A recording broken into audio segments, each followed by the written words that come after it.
এখন আমরা জঙ্গলের মধ্যে ঢুকছি। কই মাছ? বাবু ওই দেখো বাবু ছোট ছোট বাবু দেখো ওই দেখো বাঁদর। বাঁদর আছে কাছে খানিক। ওমা জঙ্গলের মধ্যে ঢুকছি।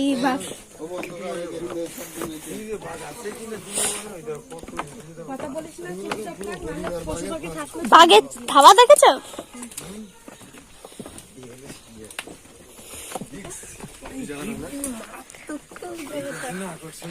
অ্যাডভেঞ্চার। আরে বন্ধ করলে হবে না।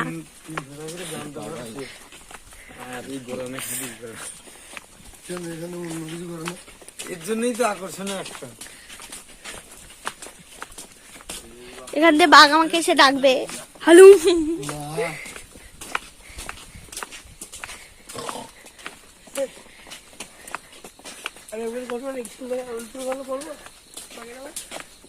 লক্ষ্য করো শুধু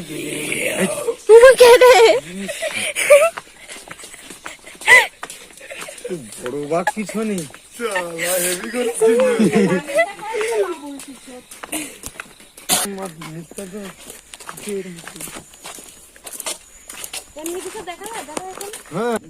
হরিণের বাচ্চাটা তো বেশি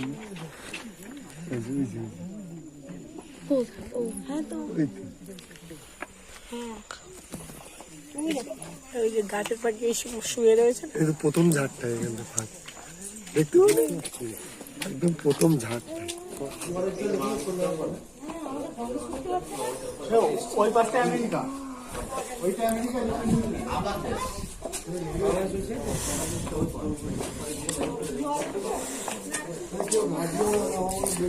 সুন্দরবন। ওমা দেখো সুন্দরবন।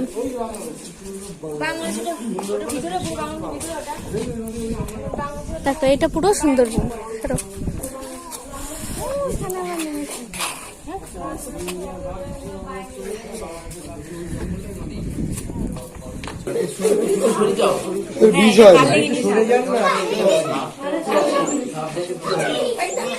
কাল নাগিনি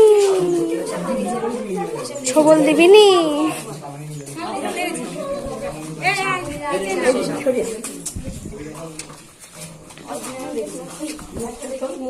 এটা খুব সুন্দর দেখতে একটা সাপ, এই সাপের বিষ সেভাবে নেই, কোনোভাবেই নেই।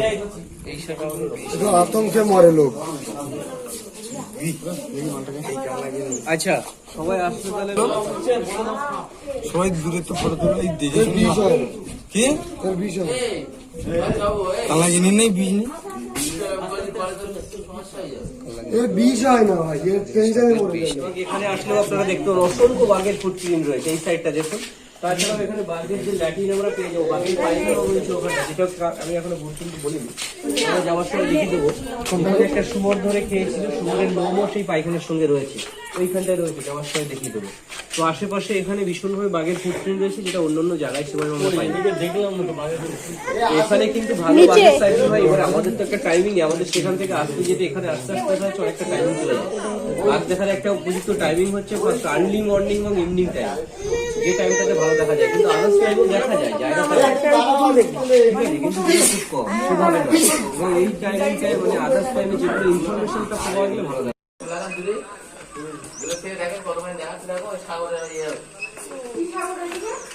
সাগরের কাছাকাছি চলে এসেছিল।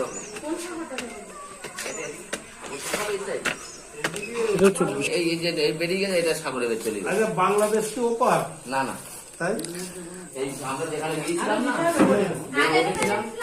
প্রথম যেখানে নেমেছিলাম, গিয়ে সেই টাওয়ারে উঠেছিলাম না, ওই যাচ্ছে তোমার বাংলাদেশের জঙ্গল। ওইটা পরে গিয়ে তারপর গিয়ে